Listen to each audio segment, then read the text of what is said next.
A primeira pergunta que eu gostaria de fazer é, e ouço isso de muitos empreendedores, né? Será que você é um empreendedor mesmo da sua empresa ou será que você virou um escravo da sua empresa?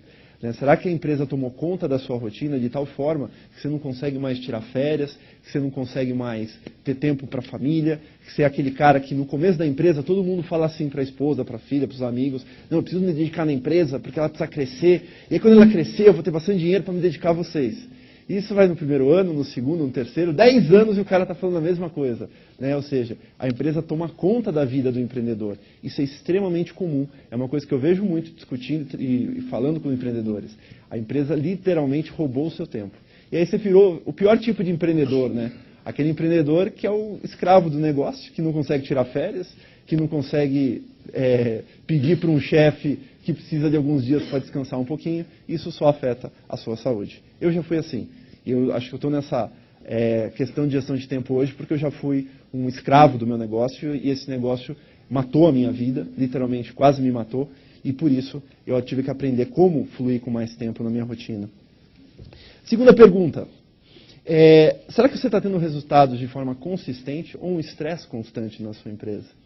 Isso é uma outra coisa comum também de acontecer. Às vezes o empreendedor até consegue ter um tempo adequado, até consegue sair aí desse círculo vicioso do estresse do dia a dia, das pressões da companhia. Mas às vezes o resultado não aparece. Às vezes ele trabalha pra caramba, trabalha às vezes 10 horas por dia, sábados, domingos, cansados pra cacete, e quando ele vai ver no final do mês o resultado é pequeno, o resultado parece que não chega, as coisas parecem que não estão acontecendo. Ele desiste, ele se questiona, o que está acontecendo, o que não está acontecendo? O que está acontecendo com a minha empresa, ou às vezes o que está acontecendo com o meu papel de empreendedor perante a empresa. É uma outra questão para a gente avaliar também. Essa questão do resultado, a questão de como que você está empregando o seu tempo dentro dessa empresa. Muitas vezes é melhor você arrumar um emprego, vai ganhar mais, com muito mais segurança do que ser empreendedor. Se você comparar os resultados, a coisa vai ser completamente diferente. Então é uma questão para a gente avaliar também. O nosso tempo empregado nisso, o quanto faz diferença. Existe uma diferença gigantesca entre duas palavrinhas, que é a persistência e a teimosia. Tem gente que é teimosa, tem gente que é persistente. Qual que dessas que você está? É para a gente parar para pensar. Porque uma coisa é a única que você está investindo, seja na persistência, seja na teimosia. Tempo. E tempo é uma coisa que nunca mais vai voltar na sua vida e na sua rotina. E a terceira pergunta, e mais importante de todas, será que você, ou a sua empresa, ou o trabalho que você está desenvolvendo, ele existe hoje, assim, esse negócio, essas coisas que você faz, para realizar aquelas coisas que você quer de verdade, que aqui, entre aspas, vamos chamar de sonhos? Né? Será que você vive a sua rotina? Será que você vive o seu dia a dia para realizar os seus sonhos de verdade? E essa é uma coisa que eu tenho pregado demais para as pessoas, sobre essa questão dos sonhos. Eu acho que a gente tem que viver para realizar os nossos sonhos.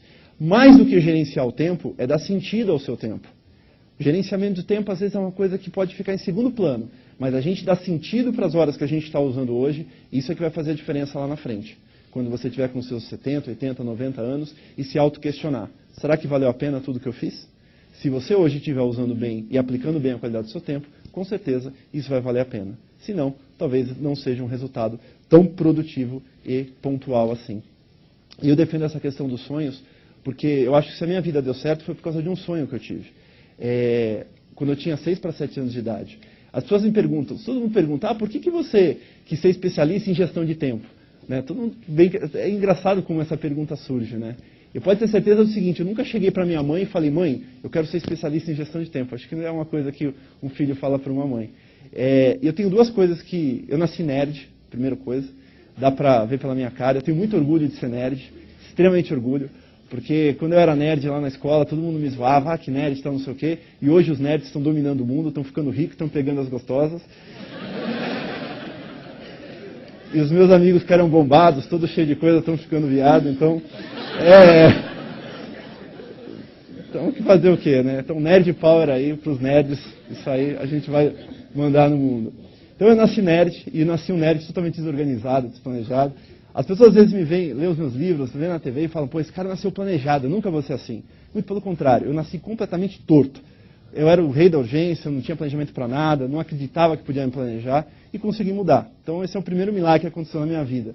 Né? O nerd deixar de ser totalmente desorganizado e começar a me planejar. Mas contando um pouquinho desse meu sonho, quando eu tinha 6 para 7 anos de idade, eu vim com meu pai para São Paulo, eu sou de Santos, dá para ver pela minha cor bronzeada que eu também adoro praia. E aí eu fui numa empresa de computadores, olhei aquela empresa, falei, caramba, que animal. Falei, pai, um dia eu vou ter uma empresa cheia de computadores. E falei pro dono da loja, tio, um dia eu vou ter uma empresa igual a sua, cheia de computadores. Eu não sei por que cargas d'água, eu fiquei com essa ideia maluca na minha cabeça, a minha infância inteira. Foi o meu sonho de infância. Eu ia dormir, eu pensava na minha empresa, nos clientes, discutindo e tal. Eu não sei por quê. Todo mundo pergunta, por que você com 6 para 7 anos teve essa ideia? Não sei, por causa daquela empresa, daquela visita. Um dia sonhei em ter um negócio desse. E aí a minha infância inteira foi convencer os meus amigos a abrir uma empresa comigo. Mas ninguém queria abrir uma empresa com um moleque de 9, 10, 11 anos. E aí quando eu tinha uns 9 para 10 anos, eu comecei a fazer uns joguinhos no meu computador e vendia para umas revistas e tal. Eu comecei a ganhar uma grana com isso. E aí que eu estimulei mesmo a ter o raio da empresa. Mas ninguém queria ser meu sócio. Aí quando eu tinha uns 12 anos, eu vi um anúncio da Microsoft, que estava há alguns anos aqui no Brasil, poucos ainda, e estava procurando, começando a lançar uma certificação mundial que eles tinham e tal. E aí eu falei, caramba, se eu passar nessa prova da Microsoft, as pessoas vão dar crédito para abrir empresa comigo, pensei eu na minha ignorância infantil. E liguei para a Microsoft, por favor, queria fazer a prova e tal. A moça, pois não, qual é o seu nome, Christian Barbosa? Assim, quantos você tem? Eu falei, eu tenho 12. Assim, não dá, só para maior de 21. Naquela época, o Centro Drake, eles tinham algumas restrições, nem sei porquê, mas não deixaram fazer a prova. Eu ligava várias vezes, não tinha jeito. Às vezes, quando ele perguntava, qual é o seu nome, o Christian Barbosa, assim, quantos você tem? Aí eu falava, vamos fazer 13. Ela assim, não dá, só para maior de 21. E não deixaram. Aí eu peguei minha mãe, que falava inglês fluente, falei, mãe, liga para mim lá para a Microsoft, nos Estados Unidos, tal. Quem sabe lá eles deixam fazer a prova. A minha mãe falou, você tá louco, moleque? Eu ligava para lá, passava vergonha por tua causa, esquece. Naquela época não tinha internet. E aí eu sou um cara chato, vocês vão ver nessa hora. E eu enchi tanto o saco da minha mãe que ela acabou ligando para a Microsoft, conseguiu falar com uma moça lá na área de recursos humanos. E essa moça conseguiu uma autorização para fazer a prova. Eu falei assim, tá bom, eu vou conseguir uma autorização, apesar de que o nosso profissional mais jovem aqui naquela época tinha 20 e poucos anos, assim, não sei se vai virar, mas tá bom, fiquei com pena, ela ficou com pena da minha mãe, essa que foi a verdade. E aí veio a autorização, veio um livrão, assim, umas 1000 e poucas páginas em inglês. Eu odiava inglês, e a gente paga a língua, né, porque eu falei, eu não vou falar inglês na minha vida. E muito pelo contrário, o inglês hoje é essencial para quem seja pequena, micro, média empresa, o mundo hoje é global com a internet. E eu odiava inglês, e eu vi aquele livro, 1000 páginas, folhei o livro. Aí eu olhei para minha mãe, ela olhou para o livro, ela folheou o livro também e falou assim, nem pensar que eu vou ler esse negócio com você. Toma aqui um dicionário de inglês e eu vou tirando as suas dúvidas. Eu estava na 7ª série naquela época. E aí eu comecei a estudar aquele negócio, 2 meses e meio depois eu fiz a prova, passei. Aí me tornei um dos profissionais mais jovens do mundo, da Microsoft naquela época. E aí a Microsoft me convidou para trabalhar lá, em Redmond, Washington. Aí eu não quis ficar lá porque eu queria abrir a minha empresa, quis realmente ter o meu negócio. E todo mundo falou, você é maluco, vai para a Microsoft, fica lá trabalhando. Eu falei, Microsoft é animal, tem um monte de computadores, mas são do Bill Gates, eu queria ter minha própria empresa de computadores. E aí comecei a falar para todo mundo, vamos abrir empresa, ninguém queria ser meu sócio. Aí tive que apelar para o patrocínio, falei, pai, tu vai ter que ser meu sócio. Mas ele falou, nem pensar, não tenho nada de informática, tal, sou publicitário, tudo bicho grilo, tal. Eu falei, não, pai, eu quero uma empresa, tal, não sei o quê. E aí não teve jeito. Ele teve que abrir a minha primeira empresa, que nasceu quando eu tinha 14 para 15 anos, quando saiu na junta, que foi a Blue Eagle. A Blue Eagle era uma empresa que só funcionava de tarde, e tinha só um telefone, porque eu estudava de manhã. Então, de manhã eu deixava o telefone fora do gancho, de tarde eu atendia, Blue Eagle, boa tarde, as pessoas falavam, pô, você estava ocupado de manhã? Eu falava, desculpa, era demanda. Eu falava o quê? O pai de marketing falava isso. E aí aconteceu que, o primeiro ano da empresa foi meio nulo, mas no segundo ano veio umas oportunidades de internet. Teve um grande amigo, acho que a gente tem que ser grato no mundo, eu sou grato a ele, que é o Marco Santini, pessoal da Grupo Tribuna de Santos, que é a Globo, tem jornal, rádio, TV. Ele foi o único cara que, quando eu tinha 15 anos, acreditou. Falou o seguinte, olha, a Tribuna quer ser o primeiro portal da América Latina a ter esse conceito de notícias diárias na internet. Sabe fazer isso? Aí eu falei, sei. Ele assim, então é o seguinte, você vai apresentar para o conselho esse projeto. E eu lá sabia o que era internet. Eu lembro que eu vim aqui na Livraria Cultura, com um amigo que está até hoje, Alexandre, e ele falou assim, você tem livro sobre internet? Aí ele falou assim, internet? Eu falei assim, vou ver. Achou 2 livros, eu falei, tá ótimo, li os livros, fiz o projeto, e o projeto rodou, funcionou. E a Tribuna foi o primeiro portal, realmente, da América Latina a ter esse conceito de notícias. E aí a minha empresa era a única no país que sabia fazer isso. E aí eu acabei tendo uma demanda absurda para fazer portais, os mais variados clientes aí, demandas. A minha empresa cresceu pra caramba. Quando eu estava com 18 para 19 anos, a gente é uma das maiores empresas de tecnologia web aqui do Brasil. E aí eu estava trabalhando demais, trabalhava uma média de 16, 18 horas por dia, de segunda a domingo, não tinha vida. Reprovei 2 anos na faculdade por causa de falta, que não tinha tempo, reuniões, tudo era urgente. A gente atendia as maiores empresas do Brasil e dava um problema, parava tudo. Isso começou a me prejudicar demais, empreendi demais e perdi minha saúde muito cedo. E aí eu comecei a ficar muito doente. Eu tinha vários piripaques por semana, diferentes. Eu ia no médico, sem brincadeira, acho que no mínimo a cada uns 10 dias eu ia no médico ver o que eu tinha. E eu ia tanto no médico que eu fiz uma planilha no Excel com a minha secretária, que era doença, sintoma, remédio e postologia. Que eu já olhava o que eu tinha, já tomava para... Só que só gravou. eu comecei a ter um refluxo, esse refluxo virou uma gastrite, que virou uma gastrite erosiva, que depois acabou virando uma úlcera e no final se transformou num tumor. E quando eu fui fazer a biópsia, o médico olhou para minha cara e falou assim, já vi muito cara com 50 anos como você tem, mas um moleque de 18 para 19 é a primeira vez na minha vida. Aí ele falou um negócio assim, se puder te dar alguma dica, cara, muda esse teu estilo de vida. Faz um curso de yoga, meditação, gestão de tempo. E aí quando ele falou gestão de tempo, eu achei aquilo tão idiota, mas tão idiota. E eu comentei com a minha secretária, falei assim, puta, o médico falou de gestão de tempo. E aí ela me achou um curso de gestão de tempo, me enfiou naquele raio daquele curso. Eu falei, mas vou lá fazer curso de gestão de tempo. Eu vi um babaca falar 8 horas, não vai servir para nada. Muitos pensaram isso antes de vir aqui para a palestra, com certeza. E aí eu fui naquele raio daquele curso, e quando acabou o curso, ali eu vi a luz, falei, isso aqui vai salvar minha vida. E aí, como todo bom nerd, eu quis estudar o negócio. Acabei virando instrutor de várias consultorias nesse assunto. Chegou um ponto que em 2003 para 2004 fiz uma pesquisa, toda a minha formação é matemática, gosto de números, estatística. E aí fiz uma pesquisa que comprovou que a gestão de tempo estava velha, ultrapassada e errada. E aí as consultorias que me apoiaram na época não gostaram da pesquisa e me descredenciaram, me abandonaram. E eu peguei essa pesquisa, acabei lançando um livro sobre isso. Esse livro tinha um software que ia junto para as pessoas, porque eu tinha que aplicar aquilo que eu estava falando. Obviamente, minha formação toda é computação, não dá para ser simplesmente teórico, motivacional. E esse software foi lançado em vários idiomas, acabou virando um grande sucesso. A gente alcançou mais de 3 milhões de licenças mundiais sobre esse produto. Acabei virando um dos maiores especialistas nesse assunto. Dedico minha vida hoje para estudar, aprofundar, fazer pesquisa, estudos matemáticos, fórmulas realmente para desenvolver o que fazer com relação a isso. Chegou um ponto que a minha empresa de tecnologia não queria mais me dedicar tanto à gestão desse negócio, queria me dedicar mais a esse negócio de tempo. Aí fiz a fusão com o meu maior cliente, que era a Popcom, que era do Washington Oliveto, do grupo da Prax. E aí fui sócio deles durante 3 anos, até que chegou um ponto que eu falei, não quero mais, quero me dedicar só à tríade. Todo mundo achava que eu era maluco. E aí, aqui eu estou falando para empreendedores, acho que todo empreendedor tem um pouco de maluco. E às vezes nessas horas é que a gente tem que parar para ver, será que é sonho, será que é um hobby, ou será que é um negócio viável, que realmente pode dar resultados? E aí a segunda pessoa que eu sou grata é minha esposa, porque eu lembro quando eu cheguei para ela um dia em casa, eu falei, eu vou abandonar a Popcom, vou abandonar tudo e vou começar a tríade. Ela falou, você está maluco. Aí ela falou assim, é um livro, um software, o que você vai fazer? O software era grátis naquela época. Eu falei assim, mas eu sei, acho que pode dar certo. E ela apostou comigo e esse sonho acabou virando uma grande realidade. Hoje a gente é uma empresa, a gente está aqui no Brasil, estamos em Nova York, a gente é especialista em sistema de produtividade e colaboração. Esse software, que naquela época chamava Triad Software, hoje virou Neotriad, é uma das maiores bases no mundo de gestão de tempo e produtividade. A gente processa mais de 30 milhões de transações por mês de pessoas em mais de 100 países. Isso deu para mim hoje uma base estatística gigantesca para dizer o que realmente funciona e o que não funciona em produtividade. Não com velhos conceitos, como tinha antes na gestão de tempo, mas com base estatística mesmo. As pessoas que se planejam, por que dá certo o planejamento delas? E essas pessoas, por que não dá certo? Em N relações matemáticas e estatísticas. Se a pessoa seguir um certo padrão, ela começa a ter algum tipo de resultado diferente. Bem legal, isso deu para aprofundar. E eu falo para as pessoas, os meus livros de 2003, 2004, que era onde eu não tinha essa base estatística, queimem. Porque agora a gente tem uma série de modelos diferentes, novos, que vão contra até com coisas que eu falava assim, porque a gestão de tempo evoluiu. Hoje a gente tem provas matemáticas sobre isso. Todo mundo está estressado hoje. Eu gosto de dizer que essa palavra estresse hoje é a palavra da moda. Né? Se você encontra alguém na rua que você não vê um tempo, e aí, como que você está? Primeiro ele vai falar que está correndo. Né? E aí, como está a vida? Estou correndo, estou numa correria. Ou seja, todo mundo virou corredor, então é uma coisa muito errada com o mundo. As pessoas estão correndo, enquanto na verdade deveriam estar andando. Espero que você comece a andar.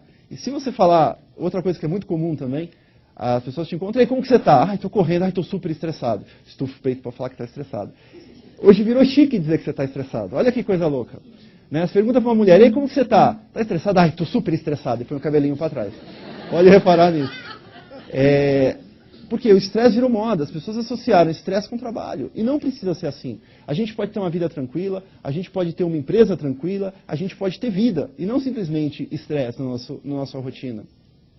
E se você inverte e fala assim, como que você está? Putz, estou super relaxado, estou tranquilo e tal. A pessoa pergunta, nossa, quebrou? Perdeu o emprego?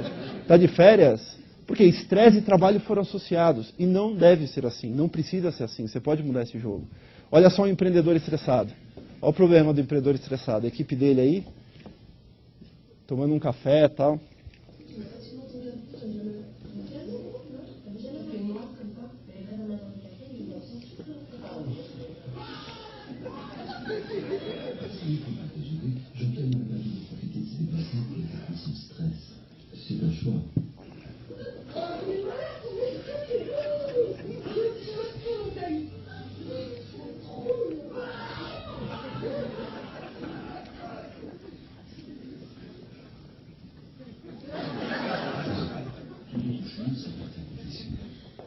tem gente que já está fazendo isso.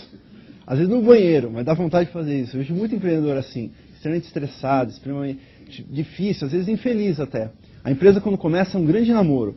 E depois, não vou dizer que vira um casamento, porque tem casamento que é muito bom, né? Mas ela acaba virando um pesadelo para muitos empreendedores. E não precisa, não deve ser assim. Eu acho que o empreendedor precisa ser um cara produtivo, ele precisa entender que ele pode ser uma pessoa diferente, ter mais tempo no dia a dia dele.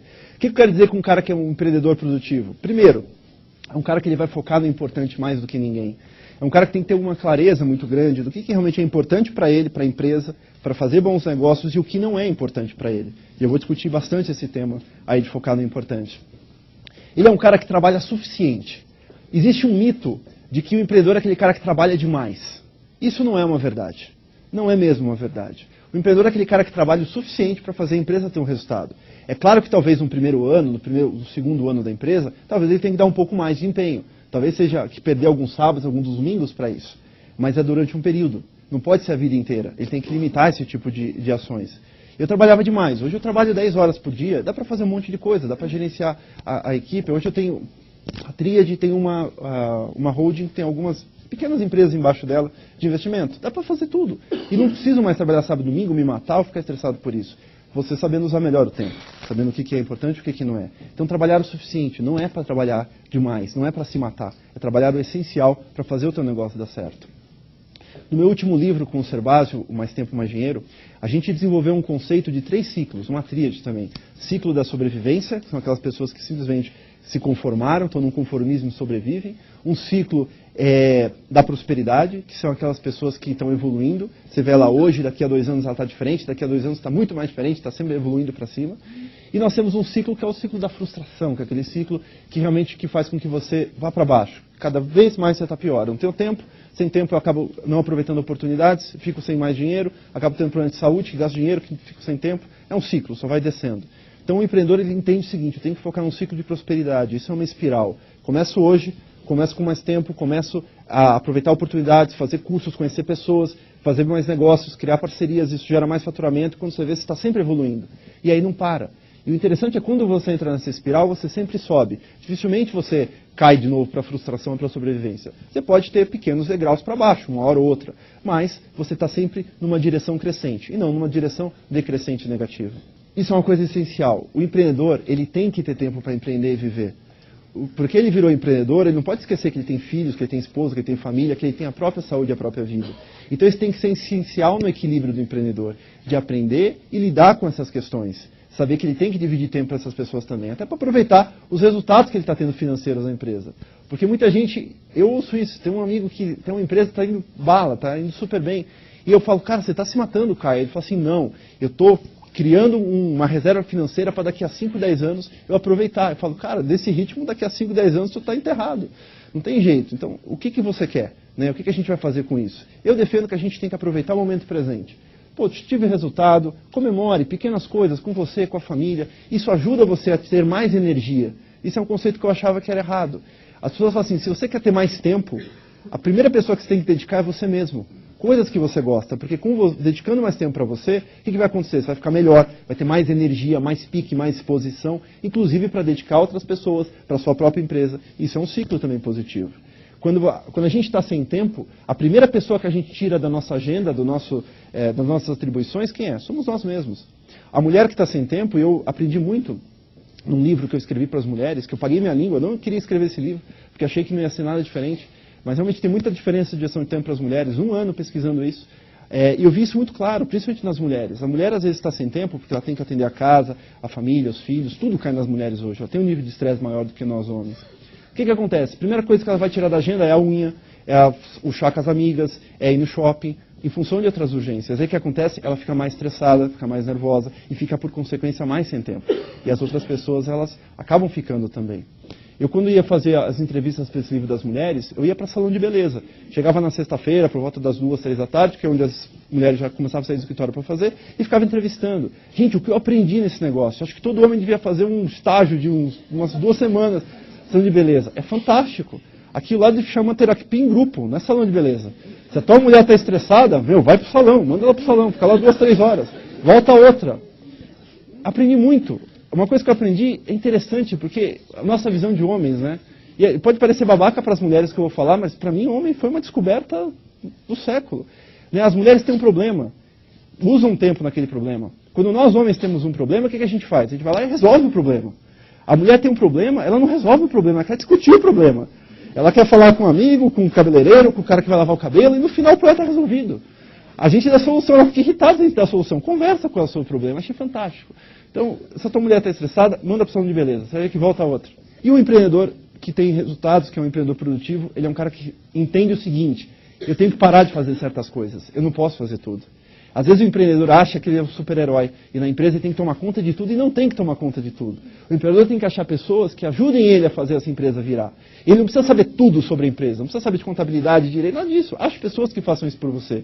E libere o seu tempo para empreender, para ter novas ideias, para ficar com a mente fresca para isso. Então o empreendedor deveria fazer uma lista que eu chamo dos stops. O que eu deveria parar de fazer dentro da minha empresa? Já parou para pensar nisso? Faça uma lista. Chega hoje na empresa, o que eu deveria parar de fazer na minha empresa? E faça uma lista de talvez 10, 15 coisas que você rotineiramente faz. E aí investiga. Quem aqui na minha empresa pode fazer isso? Ah, talvez isso, fulano, fulano, fulano. A sua mente, às vezes reativa, vai fazer o quê? Não, ninguém pode fazer isso. Só eu. Eu sou o cara. Aí tudo bem, fala, ok, vamos lá, passei, deixa a mente aliviar. Fala assim, ok, de novo, quem pode fazer isso? Vai achar uma outra pessoa. Coisas estratégicas, definição de metas, coisas confidenciais, é claro que estão com você. Mas as outras coisas, a gente pode delegar e deve delegar. Como ter mais tempo na sua rotina? Como ter mais tempo no seu dia? Isso é um aprendizado que eu evoluí ao longo dos anos. Porque eu achava que era uma só coisa ou não. É um conjunto de fatores. A primeira coisa para você ter mais tempo é o que eu chamo de mindset. Antigamente o pessoal falava de hábitos para você ter mais tempo. Ou de fazer mudanças na sua rotina. E não é isso. Para você ter mais tempo, a primeira coisa que você precisa mudar é a forma, o seu modelo mental. Mudando o seu modelo mental, a forma como o seu cérebro reage às suas demandas, a forma como o seu cérebro reage ou utiliza o seu tempo, a forma como o seu cérebro executa as suas atividades, você muda, por consequência, o uso do seu tempo, que por consequência afeta os seus hábitos, que por consequência afeta a sua rotina. Então, o nosso primeiro grande desafio é mudar o nosso mindset, o nosso modelo mental. E por isso que é difícil a gestão de tempo, não é uma coisa fácil. Por quê? Porque nós criamos um mindset nas últimas décadas da tua existência. E muito provavelmente pela nossa cultura latina, essa é uma coisa nossa, latina, é bem diferente em outros países, nós criamos uma cultura, um mindset da última hora, o que eu chamo do mindset da urgência. O que é o mindset da urgência? A gente deixa a coisa para acontecer quando ela já está no final. E às vezes é tarde demais. Então às vezes você olha uma coisa na tua agenda, hoje é quarta, o negócio é para sexta, você fala, então na sexta eu faço. Só que talvez seja tarde demais. Eu defendo um mindset antecipado. Mudar o mindset. Se é para sexta-feira, na quarta tem que estar pronto. Se você se antecipar, e aí eu falo para as pessoas, no mínimo 2 dias, tem uma estatística toda por trás disso, o ideal é no mínimo 2 dias. Se você se antecipar no mínimo 2 dias, você fica mais tranquilo, fica mais relaxado, fica com mais disponibilidade para inovar, para criar espontaneidade. Se a gente está em cima da hora sempre, e a nossa mente é em cima da hora sempre, você vai estar sempre estressado, sempre sem tempo, sempre na urgência. Então mude o seu modelo mental. Eu vou falar mais como fazer esse tipo de mudança, que é uma coisa que eu tenho pesquisado muito nesses últimos anos. Mudança do mindset. E uma coisa interessante. Quem é pai aqui? Levanta a mão para eu saber. Os 70% aqui são pais. Quem não são pais tem algum tipo de sobrinho, primo, afilhado, enfim, algum tipo de criança. Repare como a nossa cultura é a mente da urgência. Você está criando os urgentinhos do amanhã. Os seus filhos e as suas filhas, eles são os urgentinhos do amanhã porque você é uma pessoa urgente. Olha só se não acontece isso. Vem o seu filho da escola e fala, mamãe, a professora pediu para comprar um livro paradidático para o mês que vem. Aí você olha, amorzinho, tem tempo, só no mês que vem. A gente vai no shopping e compra um dia desse. Aí passa o tempo, você está cheio de coisa e tal, não sei o quê. Dá 4 dias antes da prova do livro paradidático. Mamãe, a prova é para depois de amanhã. Todo mundo já leu o livro, só eu que não li. Aí o que acontece? Ai, filho, esqueci, estou cheio de coisa na cabeça. Pega a criança, pega o carro, vai no shopping comprar o livrinho. Não é verdade?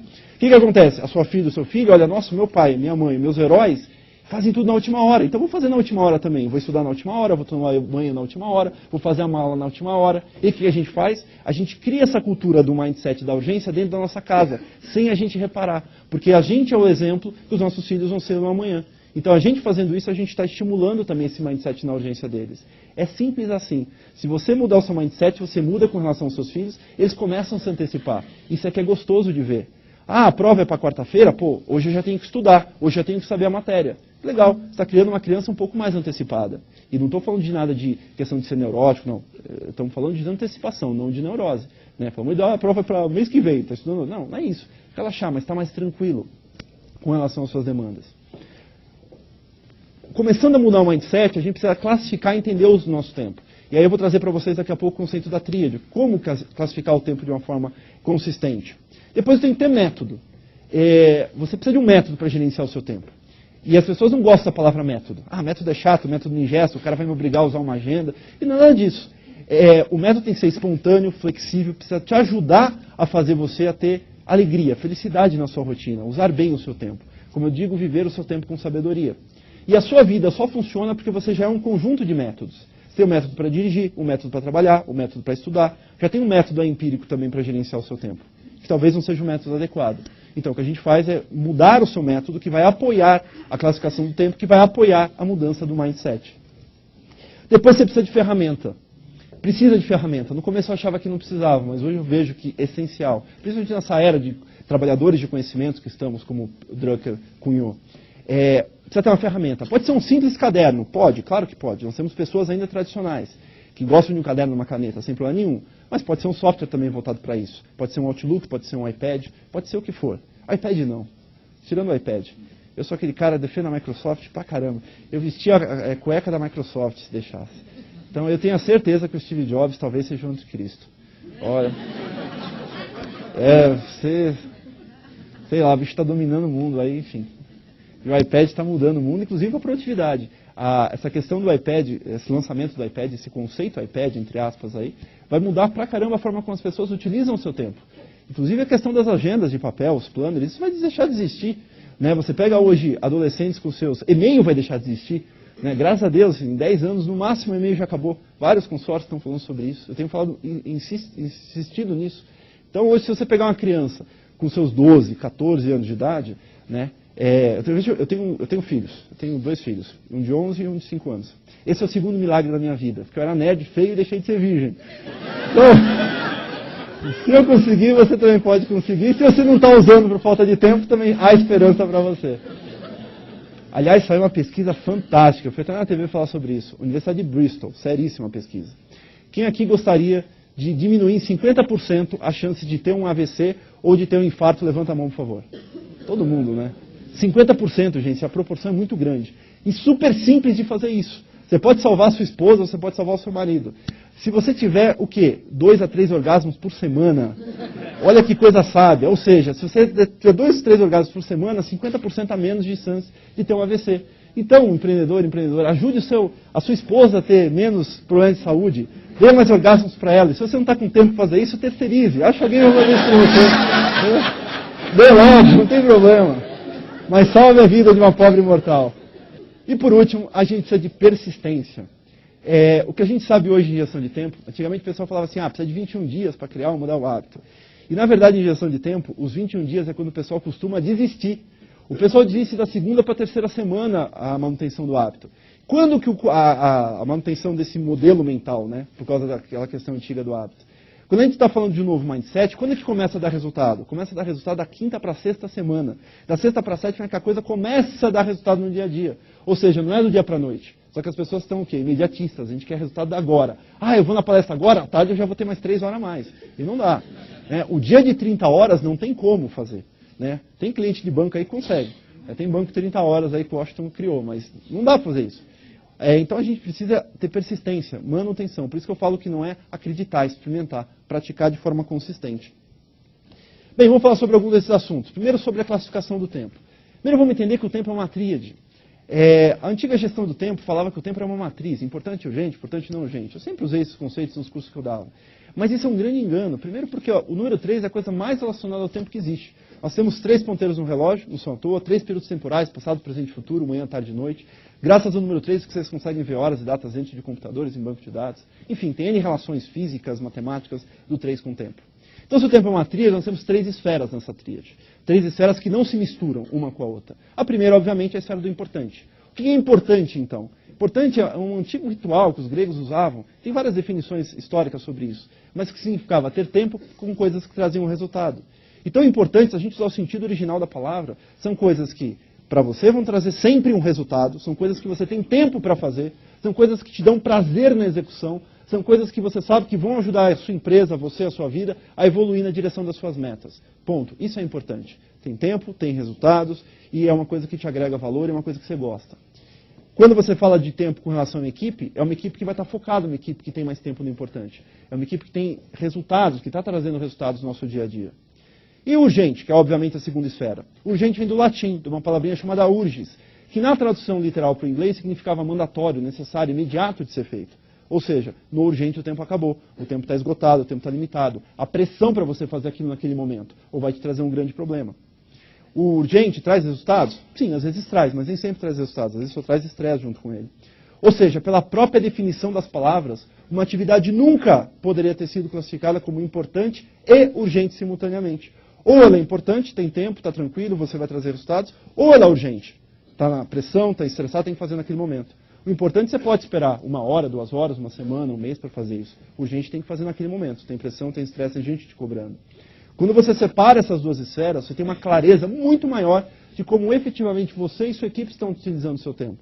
Se você conseguir classificar exatamente o que é urgente e o que é importante na empresa, você consegue até criar alternativas para a redução das urgências. Porque hoje nós criamos máquinas nas nossas empresas. Nós criamos máquinas de solução das urgências. O que acontece? Tem uma urgência, o que a pessoa faz? Vai lá, resolve a urgência e está pronta para outra. E a gente só fica fazendo o quê? Resolvendo urgências. E nós viramos o quê? Super-heróis e não bombeiros. Muita gente fala assim, o bombeiro fica apagando incêndio. Muito pelo contrário. Tive a oportunidade de atender um pessoal de bombeiros de Brasília e um dos comandantes falou o seguinte, nunca mais fale que bombeiro é o cara da urgência, porque nós não somos. Apenas 30% do tempo dos bombeiros é voltado para apagar incêndios realmente. E os outros 70% são voltados para preparação, prevenção e nas escolas e tudo mais. Ele falou assim, aqui a gente trabalha onde? No importante, para que não vire urgente. E é isso que a gente deveria fazer. Os bombeiros têm o quê? Um mindset antecipado. Fantástico, achei isso. Vi da boca do comandante. Achei bem legal, ou seja, a gente precisa mudar essa nossa forma de pensar com relação ao urgente também. E ajudar as pessoas a ter menos urgentes. Fazendo o quê? Aprendendo com ele. Se você for parar para ver as coisas urgentes que acontecem na sua empresa, boa parte das suas urgências foram erros de comunicação, falhas de processo, esquecimentos, deixados para a última hora, coisas assim. Talvez as coisas urgentes da sua empresa um dia já foram importantes, mas pela negligência, pela deixar para depois, por falhas, por erros, se tornam urgentes para a última hora. A gente tem uma estatística hoje muito interessante, que 77% das urgências de qualquer tipo de empresa, de qualquer negócio, de qualquer tamanho, poderiam ser reduzidas ou eliminadas. De que forma? Planejamento, preparação, prevenção. Só que as pessoas atuam sempre na urgência e gostam disso. E pior, são valorizadas por isso. Eu tenho usado sempre uma analogia que as empresas gostam de valorizar a urgente. Quando acontece uma urgência na sua empresa, vai lá, alguém resolve. Aí quando o cara volta da urgência resolvida, o que ele virou perante os colegas? O cara, o herói. Né? O gerente vai lá e parabeniza. Putz, você é o cara, parabéns por resolver esse problema, não sei o quê, na hora H você apareceu. O estagiário olha e pensa, nossa, um dia eu quero ser que nem ele. Todo mundo quer ser o cara, porque ele é o herói. O que a gente está fazendo inconscientemente com essa pessoa? Valorizando o urgente dele. Já tem outra pessoa no escritório, na empresa, que o cara chega no horário e sai no horário. O cara não tem urgências, planeja tal, às vezes tá lá, nunca tem nada para fazer. Muito raro ele ter uma urgência. Aí o cara está saindo às 6 horas, o cara conseguiu fechar o micro e ir embora. O que você pensa? Que vagabundo. Né? Não está vestindo a camisa da empresa. Né? Preciso demitir esse cara, que safado, não sei o quê. Ou seja, inconscientemente, o que vocês estão fazendo? Valorizando o cara que fica até a última hora na urgência, até mais tarde, consumindo hora extra, ou o cara que se planeja, que sai no horário, que foca no importante. As empresas, os empreendedores valorizam o urgente. E é por isso que as pessoas fazem urgente, por isso que as empresas são urgentes. Porque isso está no mindset corporativo. Porque o urgente é que me dá reconhecimento, promoção, que me dá mais dinheiro. O importante é mal visto hoje dentro das companhias. E é isso que precisa a gente mudar, precisa balancear isso. Precisa ser criadas estratégias para valorização do importante e para estratégias de redução do urgente também. Muda o paradigma. Então, uma equipe que tem muito urgente vai ser uma equipe reativa, uma equipe estressada, uma equipe que realmente você parece que passa uma atividade, parece que eles vão te morder. E aí a gente tem que entender claramente a diferença entre comportamento e competência. Às vezes você contrata pessoas extremamente competentes, que geram resultados, mas com tanta urgência da empresa, chega um momento que essa equipe fica contaminada, fica reativa. Você passa a tarefa, parece que eles vão te morder, você fica até com medo de ir lá, manda e-mail para os caras. Por que isso? Eles são pessoas competentes se comportando de forma errada. Porque as urgências estão contaminando a forma produtiva dessas pessoas. Então a forma como eles utilizam o tempo deles afeta o seu estado emocional, afeta o seu comportamento e, por consequência, o resultado da empresa. E a terceira esfera é o que eu chamo de circunstancial. Circunstancial, diferente das outras duas esferas, é desperdício total de tempo. Coisas que não vão levar a nada. Jogar tempo e dinheiro no lixo. Uma equipe que tem muito circunstancial é uma equipe desperdiçada. Você faz e não sai no lugar. Simplesmente jogando e queimando dinheiro à toa. Quem quiser depois ter no nosso site, pode fazer o teste da tríade, ver percentualmente como que você está aí com relação a isso. A gente aqui no Brasil já passamos quase 100 mil testes. A gente tem um perfil muito claro de como que o brasileiro usa o tempo dele. E a gente sabe hoje que o brasileiro ele usa o tempo focado na urgência. O brasileiro é um povo da última hora, nós somos uma cultura da urgência e não precisamos ser assim. A gente pode mudar isso como outros países fazem. Mantendo a esfera do importante como prioritária para o empreendedor, o que seria então importante para o empreendedor no dia a dia da empresa? Primeiro, ele administrar o próprio tempo dele, para ter tempo de vida, para ter saúde, para ter energia à disposição, para ajudar a empresa a crescer e dar os próximos passos. Todo empreendedor deveria ser um PhD em gestão de tempo, deveria entender, deveria procurar ler sobre isso, usar ferramentas que ajudem ele a ter mais tempo, para não matar a equipe dele. Porque líderes urgentes criam equipes urgentes. Isso é o que eu mais vejo. Eu trabalho com grandes presidentes de empresas e vejo os grandes CEOs de grandes companhias, às vezes 10, 15 mil funcionários, são caras que às vezes têm um perfil de urgência. Você desce a escala inteira administrativa são urgentes, os diretores vão ser urgentes, os vice-presidentes são urgentes, o pessoal que está lá embaixo é urgente. Agora, você pega um presidente, pega um diretor, um empreendedor, que ele é um cara focado no importante, que sabe dar tempo, que é um cara que se planeja melhor. A empresa muda o perfil também. Então, cuidado, o perfil da sua empresa é o seu perfil. O perfil dos seus filhos é o seu perfil. Nós criamos o que a gente é. Então, cuidado com isso. Pense um pouquinho sobre o seu próprio tempo. Segundo, todo empreendedor deveria gastar um tempo para fazer o seu plano de negócio. Uma palavrinha... e não aquele plano de negócio chato, pelo amor de Deus, não me abre um Word e fica escrevendo concorrente. Não é isso que eu estou falando de plano de negócio. Quando eu falo de plano de negócio, é um plano de negócio orientativo para você e para a sua equipe. Às vezes o empreendedor se preocupa demais com o plano de negócio formal e não precisa disso. Tem que ser um plano de negócios, eu recomendo o seguinte, faça um plano de negócios anual para mostrar para a tua equipe, com uma visão de 3 anos para frente. Não precisa enrolar muita linguiça. É você definir quem você é, o que você quer, para onde vai, as metas claras para todo mundo saber e como que você vai alcançar esses objetivos. Criar pontos de controle. Eu todo ano faço com a minha equipe da Tríade um PowerPoint que tem mais ou menos uns 20 slides que dá toda a estratégia da empresa. O que a gente é, o que a gente não é, o que transforma a nossa empresa numa empresa única, como que a gente vai conseguir atingir nossos objetivos. É o suficiente, mas é dever do empreendedor fazer isso. Dar uma direção para o seu time, senão a gente acaba gastando muito tempo com coisas que não tem nada a ver. Já falei um pouquinho sobre essa questão de delegar com o tempo, né? E de administrar o seu próprio tempo. O empreendedor ele deveria parar um pouquinho para não delegar em cima da hora.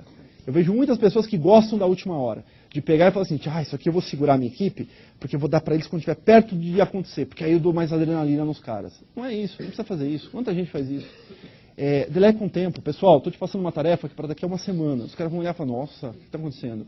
Muda isso. Isso é bacana de acontecer. Ou, delega a tarefa e fala assim, bem, eu estou delegando essa tarefa, vamos guardar aí num log, em algum lugar, para a gente priorizar mais para frente e fazer uma reunião de priorização semanal. Então isso é bacana, você começa a envolver o time em estratégias de produtividade e não em estratégias de correria, como muita gente faz. Isso cria o senso de importância que a gente tanto precisa e reduz o senso de urgência que as pessoas têm. Hoje se fala muito do senso de urgência, eu sou contra o senso de urgência. Vamos implantar o senso de importância, colocar as prioridades, aquilo que é importante de verdade ser feito no tempo certo e no time correto. Falando um pouquinho sobre mindset. Eu sempre falo que o seu pior inimigo com relação ao seu tempo é você mesmo. A forma como o seu cérebro trabalha com relação a você. E eu faço uma analogia muito clara para as pessoas sobre isso. O seu pior inimigo é o seu cérebro, e na verdade não é nem o seu cérebro, são as vozes que ele escuta. Você não tem tempo porque você é um micro Chico Xavier. Você ouve vozes na sua rotina. É a coisa mais verdadeira que acontece. Você está lá, concentrado, numa planilha, num PowerPoint, fazendo alguma coisa, daqui a pouco começa na sua cabeça. Não posso esquecer de fazer isso, não esquece de fazer isso outro, não esquece de ligar para fulano. Vocês não ouvem vozes? Você ouve vozes na sua rotina. E são essas vozes que fazem você não ter tempo. Por que acontece? A voz fala, você faz o quê? Multitarefa. Fica multitarefando. Faz uma coisa, faz outra. E a multitarefa faz você perder tempo.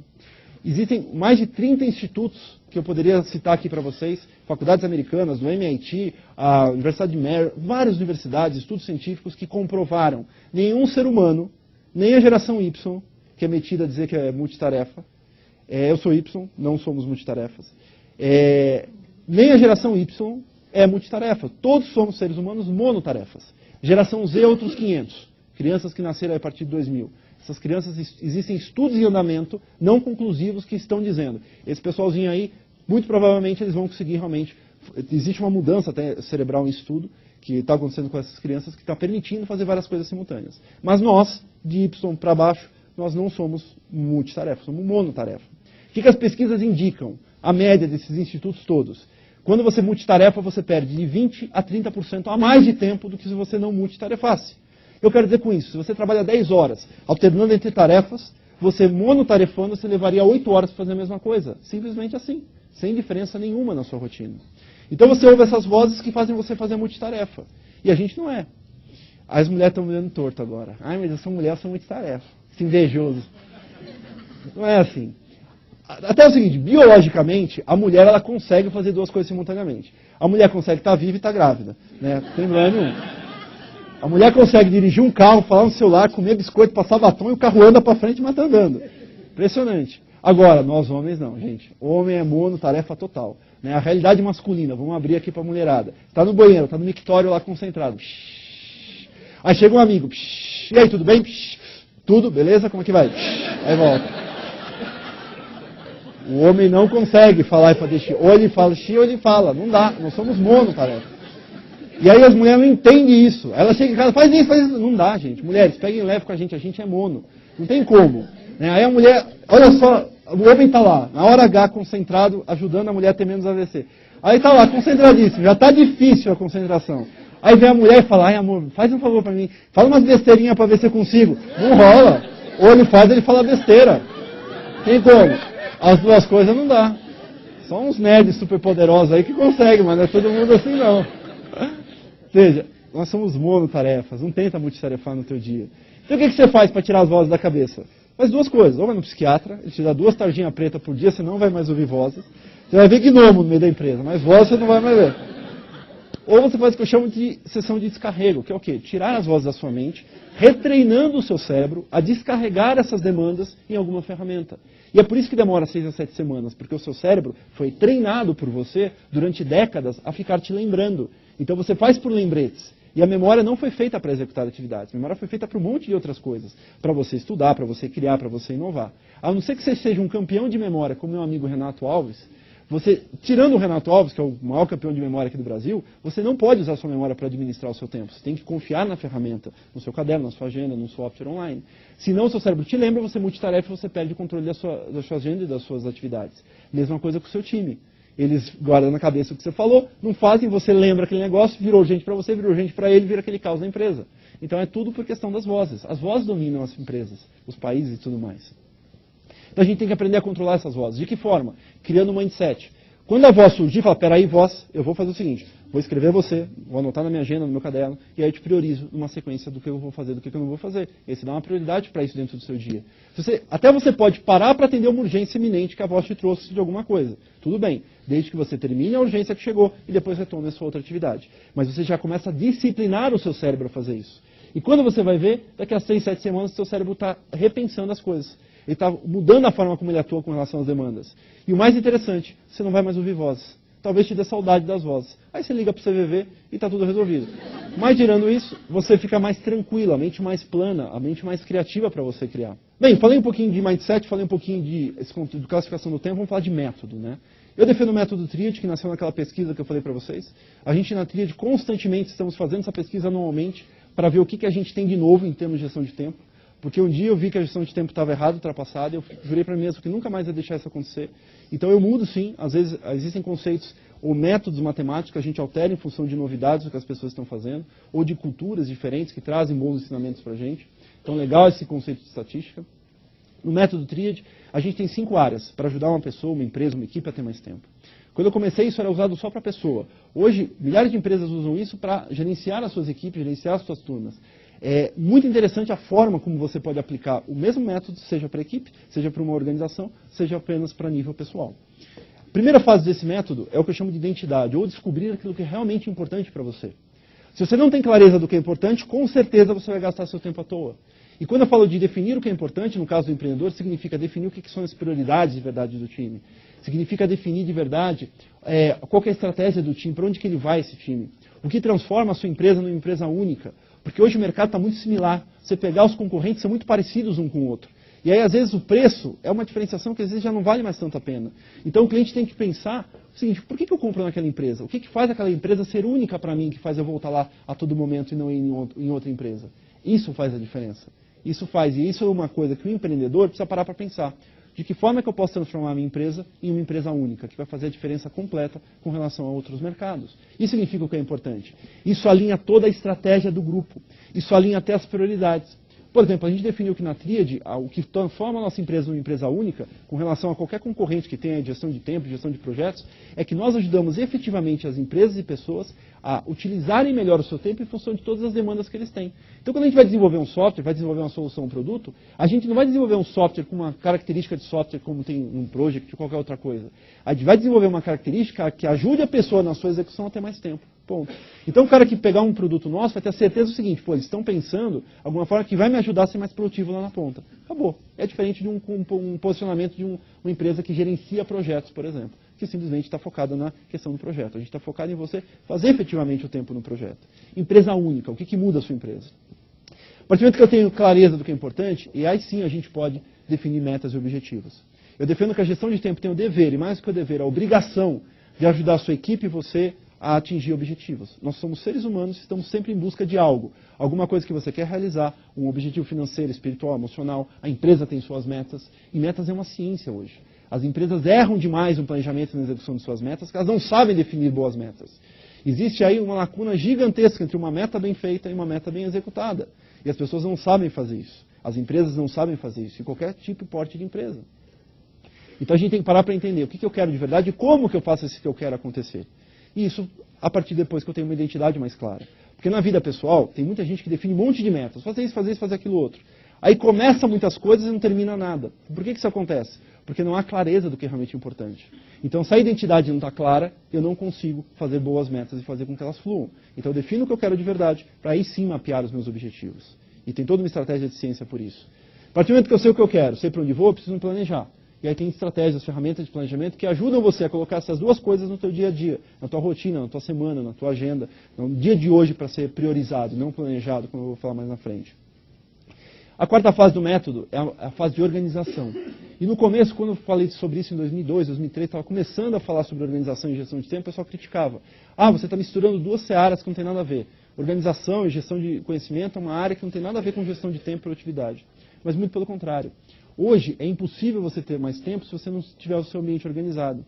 As pesquisas mostram que uma pessoa gasta em média até 40 minutos por dia localizando e procurando informações que você já tem, mas que você não consegue recuperar. Porque você simplesmente esquece, ou porque o seu ambiente é desorganizado. É aquele e-mail que você guarda no Outlook, guarda no Notes, quando você precisa daquele e-mail você não consegue achar. E você culpa o Outlook, ai, Microsoft come meus e-mails. Não come. É você que não acha nas suas pastas lá. Aquele papelzinho solto que você perdeu com aquela anotação importante. Então a gente perde muito tempo hoje porque a gente não acha as informações que a gente mesmo guardou. Então a gente tem que ter uma estratégia para organizar o nosso ambiente, o nosso conhecimento e o nosso nível, que eu chamo de nível digital. Todas aquelas coisas que estão lógicas dentro de um computador.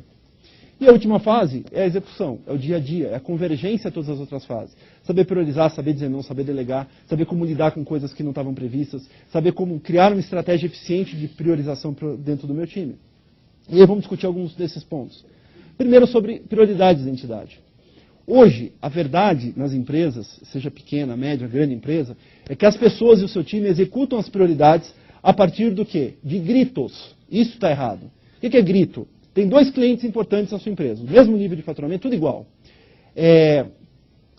Às vezes um cliente é um pouco maior, o faturamento é um pouco mais interessante para a empresa, outro é menos estratégico para a empresa. Mas os dois estão com problema, os dois estão gritando e ligam para o teu cara, lá, para o teu funcionário, e falam assim, meu, estou com um problema aqui, preciso que você faça uma coisa. O primeiro é bonzinho, fala nesse tom. O segundo liga e fala, meu, estou com um mega problema, está começando a gritar, berrar e tudo mais. Qual que você acha que o teu cara vai fazer primeiro? O do bonzinho ou do cara que está nervoso gritando? Está berrando. Então a equipe, as empresas hoje, elas não têm prioridades, elas têm gritaria, elas executam por gritaria. Quem grita mais alto, quem grita primeiro é o que eu executo mais. Isso é errado. Porque às vezes eu estou executando coisas que não tem nada a ver com relação à estratégia da companhia. Então nós temos que parar o seguinte, para entender como que eu defino a minha matriz de prioridades aqui dentro, como que eu defino as prioridades, o que realmente fazer. A sua equipe lá na ponta deve ser totalmente capaz de entender como definir o que é prioritário quando eles tiverem que definir isso, sem precisar de você. E como que isso é definido? Você tem que olhar primeiro para a tua estratégia, para as tuas metas, para a tua missão única, para a tua visão única, o que faz a tua empresa mudar. E aí sim, a partir desses critérios, elaborar 3, 4 variáveis do que é realmente importante para a empresa naquele ano, naquele semestre. Quando a gente fala isso com relação a grandes empresas, a gente tem vários níveis. Tem as prioridades macro da companhia, se desce para os departamentos para chegar no tipo de equipe. 2, 3 níveis no máximo. Aqui um exemplo. Nós temos 3 clientes. O cliente A, o cliente B e o cliente C. Definimos a partir de estratégia, metas, objetivos, visão, missão, que existem 3 coisas importantes para esse ano em termos de prioridades. Rentabilidade é uma coisa fundamental para essa empresa. Lucro e inovação. Podia ser qualquer outro. Market share, qualidade, seja o que for. Cada empresa tem o seu. Aqui é um exemplo. A gente classifica os clientes por relação a isso. Então, o cliente A, eu dou notas ponderadas. Por exemplo, rentabilidade é o mais importante, vai de 0 a 5, por exemplo. Lucro também o outro, que vai de 0 a 5. Inovação, deixa eu mudar um pouquinho, vai. Rentabilidade, aqui está com pesos parecidos. Rentabilidade, vamos dizer que é o maior, vai de 0 a 10. O lucro vai de 0 a 7. E inovação vai de 0 a 3, por exemplo, 0 a 5, como está aqui. Então aí a gente define médias ponderadas para isso. O que eu faço? Cliente A, ele me dá 5 de rentabilidade, 2 de lucro, não tem inovação nenhuma. Um total de 7 pontos. O meu cliente B, ele dá 5 para cada, dá 15. O meu cliente C dá 12 pontos se eu somar essas prioridades com relação a ele. Os 3 são com problema naquele momento. Qual que eu vou atender primeiro? O B. Porque ele é mais importante para quem? Para a empresa. Para a estratégia da empresa. E não para uma pessoa específica, para um amigo, para o cara crachá, seja para quem for. Aí eu estou fazendo a estratégia da minha empresa acontecer. Aí eu estou fazendo as minhas metas acontecerem em função do que é importante. E não em função das urgências, de quem grita ou do que está acontecendo na empresa. Isso não significa que eu vou deixar de atender os outros clientes. Mas como a gente só executa uma coisa por vez, se eu for dar prioridade, eu vou priorizar esse cara que é mais importante para a companhia como um todo. Todos são atendidos, mas alguns com um nível de prioridade diferente dentro do tempo do meu time. Eu não vou falar de metas pessoais aqui, mas vamos falar de metas com relação à corporação, com relação à empresa. A gente tem que parar um pouquinho para entender realmente o que são as metas de verdade da companhia. E eu tenho um conceito muito claro com relação a metas em colaboração e produtividade. Você não deveria ter 10, 15 metas como muita empresa tem. Você deveria ter uma meta única, que eu chamo ela de black hole. Esse conceito de black hole, que vem da palavra em inglês buraco negro, né? Black hole é buraco negro, significa o seguinte: o que é um buraco negro? É uma concentração fenomenal de energia no universo. Tudo atrai para aquele ponto. O que eu quero dizer com isso? Que a empresa deveria ter uma black hole, que é a meta mais estratégica da companhia, que geralmente está ligada com o quê? Dinheiro, finanças, porque nós não somos ONGs. Né? A não ser que seja uma ONG, está ligado com talvez outros valores, mas as empresas que não são ONGs estão ligadas às vezes com finanças. Então tem uma meta estratégica importante que vai derivar e vai criar toda a estratégia e todas as submetas dentro da minha companhia. E eu alinho todo o meu time para isso. Eu deixo todo mundo saber dessa meta. Eu crio indicadores visíveis para o pessoal. E principalmente, o que as pessoas erram, o que as empresas erram com relação à definição de metas. Saber o que quer é fácil, mensurar quanto é fácil também. Onde as empresas e as pessoas pecam é no plano de ação. As empresas, as pessoas não sabem o que eram bons planos de ação. Criam coisas grandes demais e ninguém executa o que é grande demais. Nós temos que ter ações de no máximo 2, 3 horas em termos de execução de metas. Então, quando eu estou falando de uma meta, seja uma meta de falar inglês fluente, outra meta típica do brasileiro, no mínimo tem que ter um plano de ação com 30, 40 tarefas, no mínimo, para 3, 4 meses de falar inglês fluente aí. Mas as pessoas, elas fazem coisas muito grandes, não executam coisas muito grandes e as metas acabam saindo do prumo. Então, você tem ciência até nisso. A forma como você define as suas metas hoje, se analisar o seu padrão produtivo, dá para dizer com uma precisão única, olha, existe uma chance de X% dessa meta sair do lugar ou de X% de não sair do lugar, em função de plano de ação, em função de padrões de produtividade que aquela pessoa tem. Isso é interessante de ser analisado. Então, olha para as tuas metas, vê se elas têm um plano de ação adequado, pergunta. A gente sabe claramente qual que é o próximo passo aqui. A minha equipe sabe claramente como que eles vão fazer para sair do lugar e no outro ponto. E segundo, está visível e mensurado através de painéis, dashboards, seja lá como você chamar. O cara chega na empresa, ele sabe onde ele está, onde ele não está. E terceira coisa mais importante com relação às metas. Associe as metas da empresa, que não são... Meta da empresa é de uma única pessoa, da empresa, que é um CNPJ, que na verdade não é nem um ser humano. A meta da empresa não é nem a sua meta como empreendedor. Você tem uma meta como empreendedor, talvez viajar, comprar um carro, um patrimônio X. A meta da empresa ajuda a sua meta pessoal a acontecer. Nas pessoas a mesma coisa. Você acha que quando vamos ser honestos aqui, você chega para a tua equipe de vendas e fala, pessoal, vocês têm que faturar 1 milhão por mês. Se faturar 1 milhão, se não faturar 1 milhão, você acha que o cara está pouco se lixando para isso?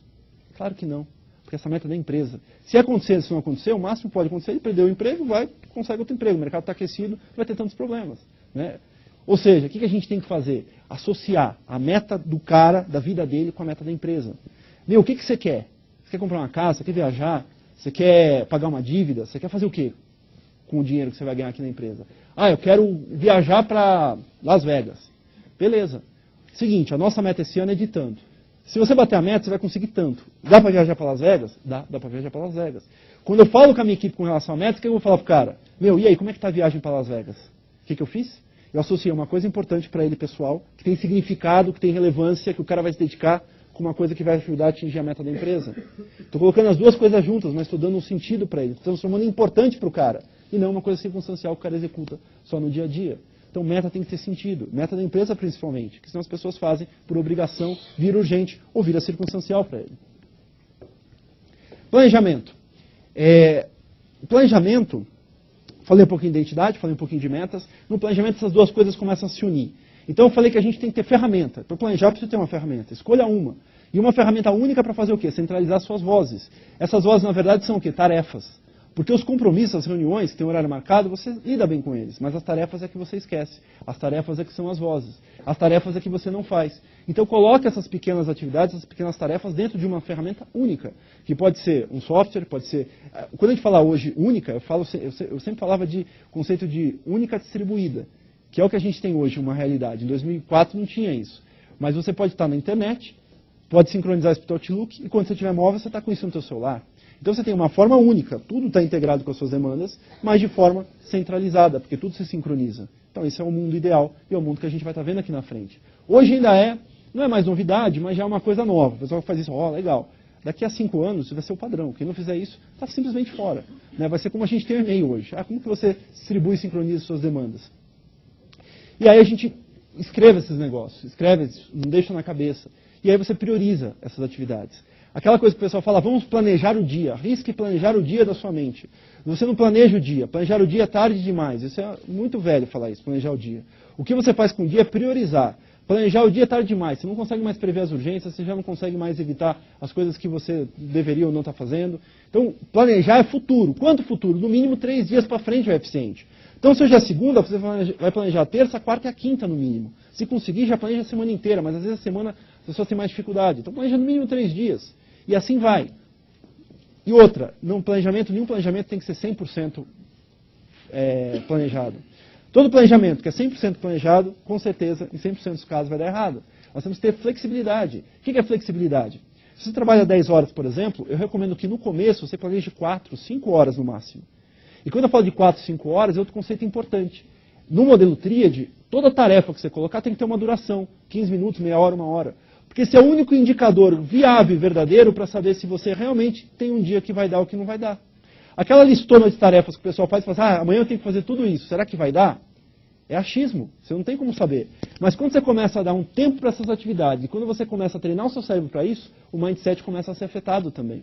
E você tem um indicador, amanhã eu tenho 5 horas planejadas, amanhã eu não tenho nenhuma reunião, vou trabalhar uma média de 10 horas, será que dá? Tá boa, talvez dê. Com o tempo, você começa a aprender com relação a isso. A gente sabe hoje, por exemplo, em termos de software e estatística, se eu usar durante 2, 3 meses um produto tipo um Outlook, pode ser um Outlook, um software nosso, o que vai acontecer? A gente consegue dizer o volume de atividades que você consegue planejar e o volume de atividades que você não consegue planejar que vão surgir de urgente. Por exemplo, tem pessoas que têm uma capacidade de planejamento, eu trabalho 10 horas por dia hoje, eu planejo em média 7 horas, 7 horas e 30. Se eu planejar mais do que isso, eu tenho a certeza que eu não vou fazer. Se eu planejar 7 horas, eu tenho a certeza que eu vou fazer 7 horas, que vão surgir 2 ou 3 coisas urgentes, coisas não previstas, e o dia vai fluir normal. Vai ter dias que vão ser os dias perfeitos que eu falo. Vão dar 7 horas e na boa, deu 7 horas, não tem mais nada para fazer. Eu trago coisas de outros dias para antecipar. E aí, se eu estiver cansado, eu vou para casa, vou andar de skate, fazer qualquer coisa que eu goste. Se não, o que eu faço? Libero o dia anterior, trazendo coisas para hoje. Mente antecipada. Então a hora é importante. Experimenta. No começo é um pouco difícil, assim, mensurar e tal, mas depois você pega o jeito. E aí o mindset começa a fazer a diferença nessa rotina. Todo empreendedor deveria reservar pelo menos um dia a cada 15 dias para fazer o dia que eu chamo da estratégia. Você parar um pouquinho para pensar onde estamos com relação ao que faz a nossa empresa ser única, as nossas prioridades. E o que eu posso fazer de diferente? Porque o que eu vejo hoje nos empreendedores é que eles se envolvem tanto com o negócio que eles trabalham no negócio, mas não trabalham o negócio de uma visão por cima, uma visão um pouco mais superior, para conseguir ver coisas diferentes, criar oportunidades. Então reserve na sua agenda, e talvez seja um momento para você reservar fora da empresa, talvez umas 2 horas no mínimo, umas 4 horas se possível, para você pensar em como que você pode fazer a sua empresa dar um próximo passo. Como que eu posso fazer a minha empresa atingir melhores resultados? Ou que parceiro estratégico eu vou procurar nessa semana? A cada 15 dias eu faço um negócio desse. É legal, sempre sai uma coisa ou outra, você acha um parceiro, acha uma coisa diferente, lança uma nova ideia para um produto. A gente tem que ter um dia para isso, senão a nossa rotina, a questão da urgência, consome tanto o teu tempo que você deixa de empreender. Você se torna simplesmente um gerente ou um diretor do seu próprio negócio, e aí o negócio não é mais empreendido, ele é simplesmente gerenciado. E a gente precisa ter um pouquinho de tempo para empreender também. E quando a gente fala de empreender, do empreendedor e do líder, a gente tem que criar equipes produtivas. Principalmente, todo empreendedor, toda empresa tem que ter uma equipe que seja produtiva. E como criar uma equipe produtiva? Até tem uma palestra online sobre isso, depois eu vou deixar o endereço, eu passo um vídeo para vocês de 1 hora e pouquinho que só fala sobre equipes produtivas. Esse é um slide dessa palestra. Primeiro, definir prioridades explícitas, como eu já falei antes. Se o pessoal não sabe o que é prioritário, com certeza tudo vai ser prioritário e nada vai ser prioritário. Segundo, cria uma estratégia de valorização do importante. Que tipo de coisa de valorizar o importante? Por exemplo, olha, vamos dar um prêmio para hora extra que não é feita. Pô, estamos fazendo 20% do nosso tempo é de hora extra. Se a gente reduzir para 5%, todo mundo vai ganhar 4 horas, dá tempo para as pessoas. Né? Às vezes a empresa pequena, às vezes a média empresa, não tem dinheiro para dar como bônus, não tem nenhum tipo de benefício. Então dê tempo para os caras. Ó, pessoal, seguinte, planejou tudo, deu tudo certinho, sexta-feira, depois até 2, 3 horas, não deu, pode ir embora. Vai para casa, vai ficar com a tua família, vai fazer coisas importantes para você. Precisa aprender o cara. Já foi a época onde a gente batia cartão, isso é muito industrial. Hoje a gente tem que buscar o quê? Resultados, talentos. E a gente estimulando isso, o que a gente faz? Pô, eu estou na empresa que me ajuda a ter vida. Eu estou na empresa que me ajuda a eu pegar meu filho na escola de vez em quando. Isso que a gente tem que estimular. Na Tríade, por exemplo, no dia do aniversário do cara, ele tem meio período livre para ele. Fazer o quê? É o dia importante dele, é o aniversário do cara. Deixa ele aproveitar com as pessoas que fazem a diferença. Uma coisa simples que você pode mudar. De vez em quando, dá, óbvio, né, condicionado a algum tipo de meritocracia com relação ao uso do tempo eficiente, a planejamento, dá talvez ingresso para o cinema, 2 ingressos para cada um, né, não seja muquirana, para ele ir com a esposa, ir com a namorada, ir com alguém importante. Estimule isso nas pessoas. Muda a relação com eles fazem com o tempo. Muda a relação como eles usam o tempo deles. Cria estratégias para valorizar o importante. As fábricas têm aquelas plaquinhas. Estamos há X dias sem ninguém morrer. Devia ter na sua empresa. Estamos há X dias sem nenhuma urgência. Porque a urgente não pode ser visto como a regra. Tem que ser visto como uma exceção. E quando tiver, vamos tratar e trabalhar com ele. Outra coisa. Hoje, por que as empresas e equipes são improdutivas? Porque quando você pega e delega uma tarefa para alguém dentro do seu time, aquela tarefa não está exposta para todos. Está entre você e a pessoa que você delegou. E aí o que acaba acontecendo? Se você esquecer, ele esquece também, só vai lembrar quando virou urgente. Então, quando você expõe as tarefas para o time, já vou mostrar como, você consegue melhorar a produtividade de todos. Porque todo mundo vê, todo mundo se torna, entre aspas, aí, compartilha essa responsabilidade, colaboram a responsabilidade. Qualquer empresa hoje, qualquer negócio vai ser colaborativo. O negócio individualista não existe mais. As empresas hoje são 100% colaborativas. O seu tempo depende de outros. Há uns 10, 15, 20 anos atrás não era uma realidade para a gestão de tempo. Só que hoje, aquele cara que não te entrega um relatório, é o relatório que você não vai conseguir fazer, que vai atrapalhar o teu tempo, que pode te gerar uma urgência lá na frente. Colaboração entre as pessoas. Esse é um ponto fundamental. Menos reuniões e mais execução. A gente fez uma pesquisa no ano passado com a revista Você S.A., mais 5 mil executivos responderam. O que a gente descobriu? Que apenas 1/3 das reuniões desse país servem para alguma coisa. Os outros 2/3 são tempo completamente jogado no lixo. Hoje na Tríade, aqui do Brasil, das 1000 maiores empresas, a gente atende mais de 60%. Nos Estados Unidos, das 100 maiores, 18%. Nesse nicho de empresa, a cada 100 funcionários que fazem reuniões constantes, 2, 3 ao longo da semana, não são muitas, 2, 3 ao longo da semana, eles desperdiçam mais ou menos algo em torno de R$500 mil por ano. A cada 100 funcionários, R$500 mil jogado no lixo com reuniões completamente inúteis. Sabe o que é verdade hoje? A verdade é o seguinte, às vezes o cara está lá, a reunião hoje virou um grande... todo mundo quer fazer reunião hoje, essa que é a verdade. O cara está lá trabalhando, está com uma preguiça, caramba do que fazer, meu Deus, será que não tem nenhuma reunião para eu ir? O cara vai se enfiando numa reunião, né? E quando você está em reunião, você não trabalha. Sabe por que a empresa faz muito hora extra? Porque o cara ficou o dia inteiro em reuniões, aí quando todo mundo vai embora, fala assim, agora eu vou trabalhar. É uma verdade, não é verdade? Então você faz hora extra para fazer o quê? As coisas que você não fez porque você estava em reunião o tempo inteiro. São reuniões demais, reuniões mal feitas, reuniões... Eu penso lá, reunião tem que ter pauta. Reunião não tem que ter pauta, reunião tem que ter objetivo. E aí sim eu tenho a pauta. Reunião com pauta desfoca. Esse é outro mito errado que as pessoas fazem com relação a reuniões. Eu mapeio um objetivo, no máximo 2, e a partir dali eu derivo os temas que eu vou discutir. Se eu tenho só uma pauta, fica assuntos totalmente díspares, eu me perco com relação a essa condução. Então eu preciso ter uma forma de mudar as reuniões da minha empresa. Às vezes eu ouço o pessoal falando, vamos cortar custos, vamos cortar despesa, vamos cortar café, vamos cortar bolachinha. A gente para de cortar coisas, pessoas, o café. Corta reuniões, deixa o pessoal trabalhar e focar naquilo que é importante de verdade. A gente faz reunião de mais, trabalho de menos. A gente poderia ter uma forma diferente de conduzir isso. Não precisa ter tanta reunião assim. Não precisa ter. A gente tem na trilha de uma área de consultoria só voltada para esse negócio de reuniões. E é impressionante quantas reuniões que dá para cortar. Quer ver uma típica reunião que geralmente a gente costuma cortar? A reunião de vendas. Geralmente o pessoal faz o quê? Reunião de vendas, o pessoal chega na segunda-feira, aí eles vão contar 10 vendedores. Eles vão contar para todo mundo o que aconteceu na semana passada. Quem vendeu o quê, quem não vendeu o quê nos seus territórios. 3 horas essa reunião. No último vendedor, ninguém aguenta mais. Você acha que o cara está... O 8º vendedor ouviu todo mundo falando. Você acha que o cara está ali prestando atenção nele? Claro que não. As pessoas se desfocam ao longo do tempo. A sua mente aqui já voou várias vezes. A gente está numa reunião de 1 hora. Quantas vezes você já pensou o que vai comer, o que vai fazer depois daquilo? Várias vezes. Imagina uma reunião chata dessa. Então esse tipo de coisa não precisa ser assim, pode ser diferente. Você pode cobrar isso online, colaborar, fazer uma reunião a cada 15, 20 dias. Existem formas diferentes de você fazer isso. Essa reunião de cobrança de comercial vira a reunião do mar das lamentações. Todo mundo fica chorando, não deu por causa disso, não deu por causa daquilo, e resultado prático não tem nada. Se precisa fazer reunião, faz uma reunião de empowerment, então. Pessoal, ok, o que aconteceu no passado? Rapidinho, bate os números. Legal, o que a gente vai fazer então para reverter esses números aqui? E trabalha a melhor experiência do grupo. Faz isso diferente, faz uma reunião mais interativa com o pessoal, reunião curta. Reunião com mais de 2 horas não deveria ser feito, faz intervalos nesse período de reuniões.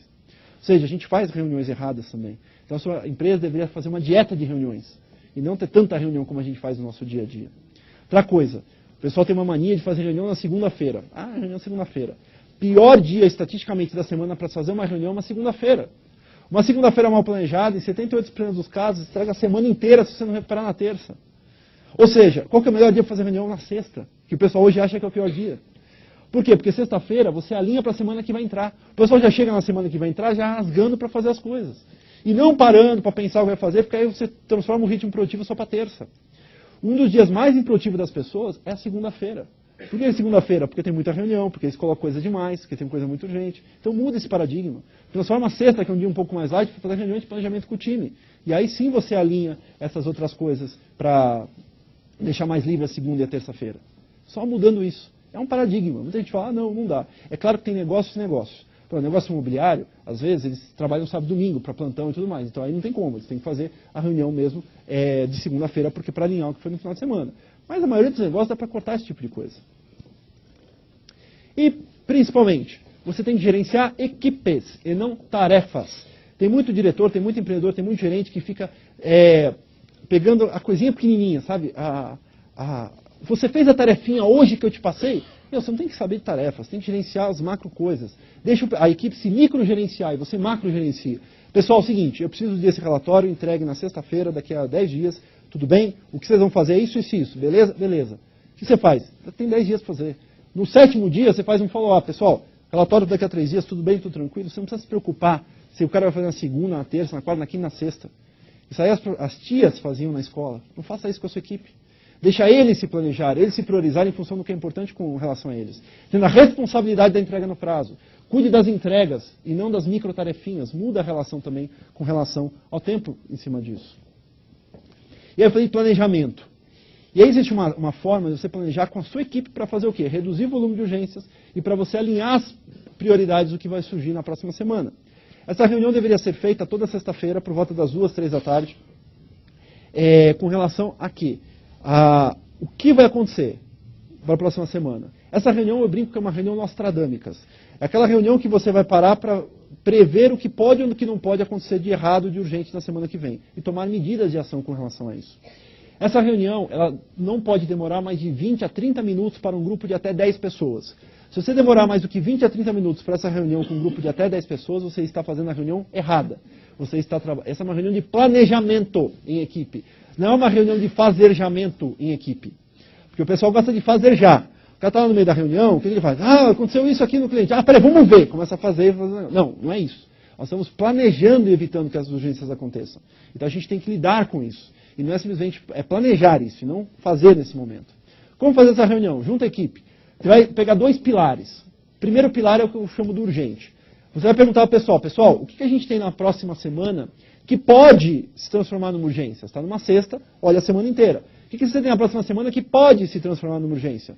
Aí o cara fala assim, putz, a gente tem que entregar um projeto para o cliente na quarta-feira, lembra? Então anota lá, projeto do cliente X na quarta-feira. Você me pediu um relatório para quinta-feira, isso também pode ser uma urgência, relatório para quinta-feira. Não é coisas que são urgentes ainda, são coisas que se não forem feitas, se der alguma coisinha, podem virar urgências. Mas você está trabalhando enquanto elas ainda são importantes.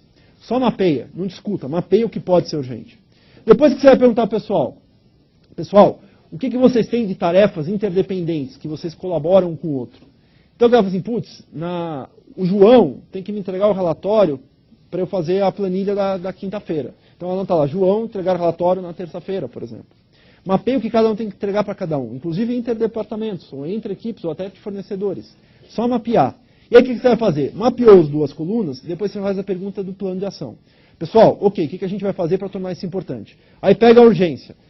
Vamos trabalhar isso aqui. Urgência 1. Tem que entregar um relatório na quarta. A pergunta é, o que a gente vai fazer para evitar que isso se transforme numa urgência? E aí você gera uma ação. Deixa comigo que eu vou checar tal coisa na segunda-feira para evitar que isso gere problema. Anota a tarefa, quem vai fazer e quando vai fazer. Só mapear isso. O que você está estimulando no time? Mindset o quê? Antecipado. Está focando o senso de importância. Não significa que vai zerar as urgências. É impossível zerar as urgências. As urgências são sempre inerentes ao nosso tempo. Mas o que significa é que você está começando a implementar no grupo planejamento, prevenção, preparação, fazendo eles pensarem de forma antecipada e focadas no importante, porque simplesmente na última hora. Experimenta. E aí entra em tudo isso na questão de colaboração. Se você fizer essa reunião, ou o planejamento, ou delegar as atividades de forma colaborativa, aí sim você começa a ter a empresa na mão. Isso vai mudar o mundo. Esse negócio de colaboração, eu digo o seguinte, isso é essencial para qualquer empresa. Que tenha 2 funcionários, para a empresa que tenha 10 mil funcionários. Se a empresa não tiver uma boa ferramenta, uma boa estratégia de colaboração, a sua empresa vai estar fora do mercado em pouquíssimo tempo. Talvez já esteja fora do mercado. Talvez você esteja gastando tempo demais fazer coisas que seus concorrentes fazem tempo de menos. E aí talvez o seu custo fique mais caro, você fique menos competitiva e por aí vai. Então tem que pensar, colaboração hoje é a palavra essencial. Meu foco tem sido trabalhar em cada vez mais estratégias de colaboração dentro de companhias. Porque isso faz a diferença realmente no dia a dia. O que eu estou falando com relação à colaboração? Olha só o cenário típico. Você tem 2 carinhas lá na empresa, vamos chamar do carinha A e o carinha B. E aí surge o empreendedor, ou o gerente, ou o diretor da sua caixinha de surpresas e pede umas tarefas para esses carinhas. Aí chega lá o diretor e fala, bem, A, faz para mim o relatório. E aí chega o outro, B, faz para mim a apresentação. É assim que a gente faz. Está passando assim na mesa do cara, faz isso para mim, ou o outro, faz isso para mim, aquilo ali. E aí vai. Cada um já sabe o que fazer. E você volta para suas atribuições, para suas demandas. Só que isso daí que aconteceu? Foi uma delegação, às vezes, boca a boca, ou às vezes via e-mail, um e-mail que às vezes não tem muito controle. A equipe está trabalhando não de forma equipe, trabalhando como tarefas e membros individuais. E você faz a gestão individualmente também, nas tarefinhas e não do time macro. Quando que você vai cobrar esses caras? Quando você lembrar, quando aquela coisa virar urgente. Ou se você for um cara mais organizadinho, quando você planejou, vai botar uma tarefa lá de FUP, follow-up, né? Para lembrar fazer aquele negócio. E aí isso não fica nada documentado, fica solto dentro da companhia. Você às vezes não sabe nem o que cada um está fazendo, se está enrolando ou não. Aí o que acontece? Passa alguns dias, você surge naquele dia e lembra, putz, tinha que fazer aquele relatório. Esqueci de cobrar aquele relatório que era para hoje. Meu Deus do céu, virou uma urgência. Aí o que você faz? Joga essa urgência para o carinha lá que você colocou que tinha que fazer o relatório, já era. O cara vai ter que fazer hora extra, já era a família, pagode, seja lá o que for do cara. Virou urgência dentro da empresa. Esse é o padrão. Está errado. Nesse padrão, surgem 2 personagens famosos. Primeiro é o super-homem, o Mr. Urgência. Ai, chefinho lindo! Está lá balançando, né, no negócio do chefinho. Deixa comigo que eu resolvo, chefinho. Eu fico aqui até mais tarde, até as 11 da noite, eu não tenho família, eu não transo, eu não fumo, eu não bebo, eu só estou aqui para te atender, meu chefe. E o cara para a vida dele de fazer isso. E os outros que têm família, que têm vida, ficam com raiva, né? Porque o cara largou tudo para puxar o saco do chefe. Surge os Mrs. Urgências. Surge também os aiais, os dodóis.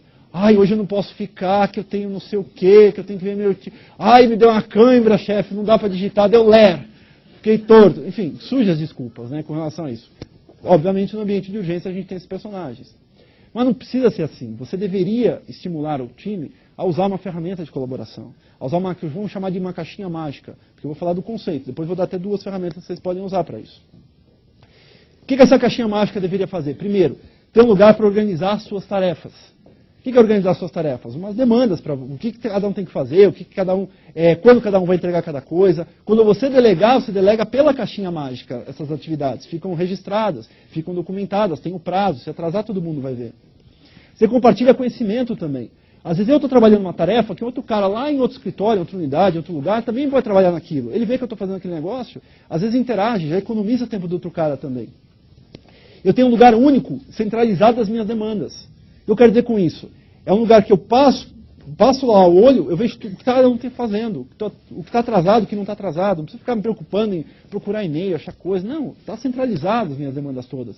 Me dá uma área única para o gestor, uma visão única de o que a minha equipe está fazendo, o que está no prazo, o que está atrasado, o que eu preciso me preocupar.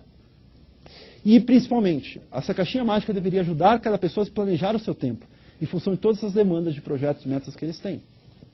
Então, como que seria essa caixinha mágica? Né? Seria esse painel geral de atividades, essa troca de ideias, podia ter chat, podia ter micromensagens, ia evitar o uso de e-mail, as pessoas iam comentar mais em cima de atividades e menos por e-mails. E aí, como é que funcionaria, então? O chefe vai lá, passa a tarefa via caixinha mágica para o funcionário B, que já sabe o que fazer, e já tem também os outros que cada um vai fazer a coisa. Aí, sabe o que acontece? O milagre da produtividade. Nessa forma aqui, eu estou expondo as minhas tarefas. Eu, como equipe, todo mundo sabe o que cada um tem para fazer. Ah, o B tem um relatório, o C tem outra coisa, o A tem outra coisa.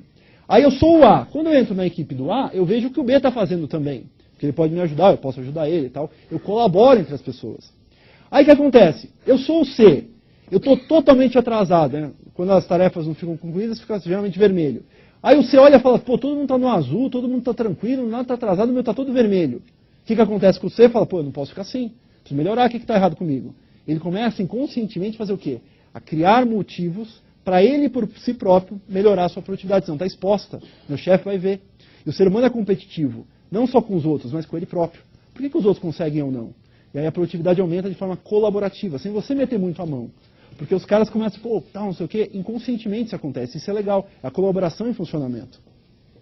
O que vocês podem usar para fazer isso? Tem duas ferramentas. Eu vou recomendar a nossa, obviamente, e vou recomendar o meu melhor concorrente. Porque seja o meu melhor concorrente, alguma coisa vocês têm que usar. Se não for uma ferramenta, vocês vão perder tempo com isso. Seja o meu, seja o Basecamp, a nossa ferramenta tem lá equipes, ele pode ter várias equipes. Quando você entra, você vai ver o que as equipes têm que fazer. Se está atrasado, se não está, a gente dá dica, tipo assim, não adianta colocar essa tarefa para ele na quarta-feira, que ele não consegue fazer na quarta. O tempo dele está alocado demais. Ou a quarta-feira dele é extremamente improdutiva. Joga para a quinta, que a chance de fazer vai mudar para 90%. Ou seja, analisando as estatísticas, a gente tem um monte de algoritmo para isso, analisando o histórico dele de comportamento, a gente consegue predizer como utilizar melhor o tempo dele. E te dá um monte de relatórios, um monte de funções. Quem quiser usar o nosso, quando fizer o cadastro, digita lá em Endeavor, vocês ganharam 90 dias totalmente gratuitos para você, para a sua equipe, para quem você quiser para experimentar. 90 dias, deu resultado? Continua. Não deu? Experimenta o meu concorrente. Mas experimente uma ferramenta.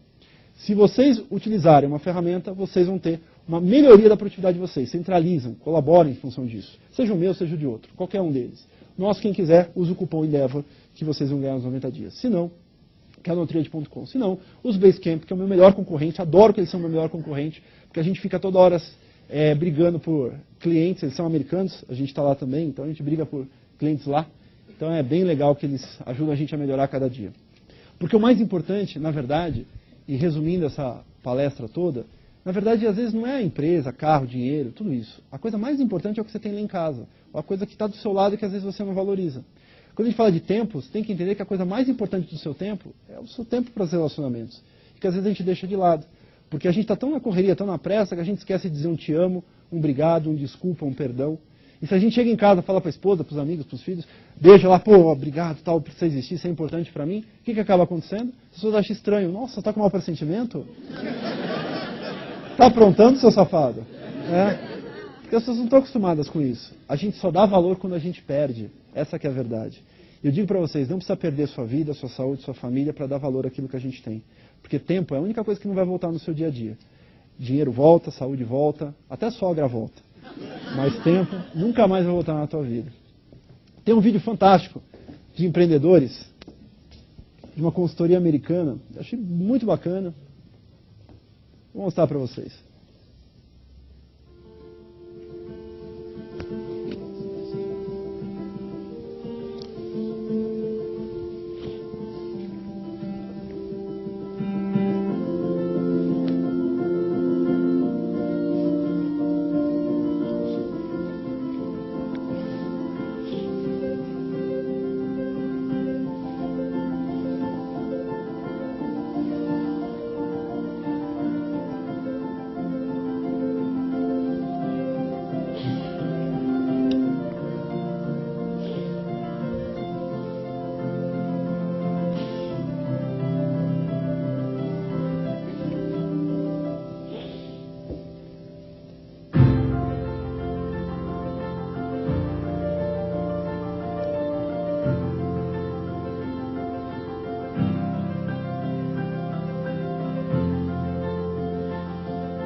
Eu acho esse vídeo do caramba.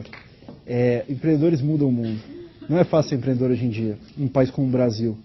Né? Você pega hoje nos Estados Unidos, a gente tem leis trabalhistas mais empreendedoras. Né?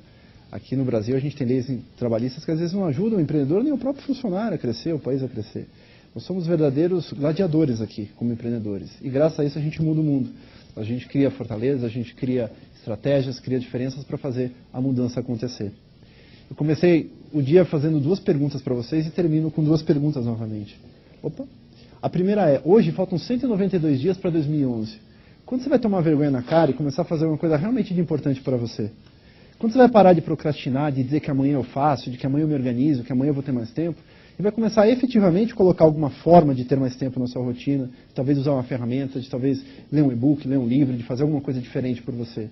Quando você vai começar a experimentar, ao invés de simplesmente duvidar, ou de deixar na intenção, talvez nos pensamentos, e começar a colocar em aplicação de verdade. Faça algo por você, porque ninguém vai fazer isso por você. E a vida passa rápido demais, sem dúvida. A vida corre, para quem não sabe andar com as coisas importantes do seu lado. E a segunda pergunta, e mais importante de todas, é: o que você pode fazer, ou o que você está fazendo hoje, para começar a viver pelos seus sonhos? Para começar a fazer aquelas coisas que movem os empreendedores, que é o sonho de chegar a algum lugar, de fazer a diferença. Talvez seja aquele teu sonho de quando você era uma criança, de quando você tinha uma ideia de querer fazer alguma coisa, de querer viajar para algum lugar, mas pelas pressões, pela rotina, esse sonho foi minado e acabado. E outra, se você lembrar alguma coisa daqui, estimula uma única coisa: as crianças, os seus filhos, os seus adolescentes, a terem sonhos também. Porque a gente está numa sociedade imediatista de tal forma que a gente está matando os sonhos das pessoas que vivem com a gente. Se eu dei certo na minha vida, foi porque quando eu tinha 6 para 7 anos de idade, por mais que as pessoas me achassem um menino maluco, meus pais nunca me maltrataram com relação ao sonho. Quando eu falava, eu vou ter uma empresa cheia de computadores, a minha mãe falava, filho, um dia você vai ter a sua empresa. Enquanto outras pessoas falavam, você não devia falar isso para o seu filho, fique iludindo esse menino. Não era uma sociedade tão empreendedora naquela época. Então, estimule os seus filhos, as crianças, a sonharem. Seja lá o que eles queiram ser. Quer ser astronauta, quer ser bombeiro? Estimula. O máximo que pode acontecer, eles realizarem alguma coisa que vai ajudar a alinhar os sonhos deles. Estimule os sonhos das crianças, porque hoje eles estão imediatistas demais, sonhando de menos, e às vezes a gente mata pessoas.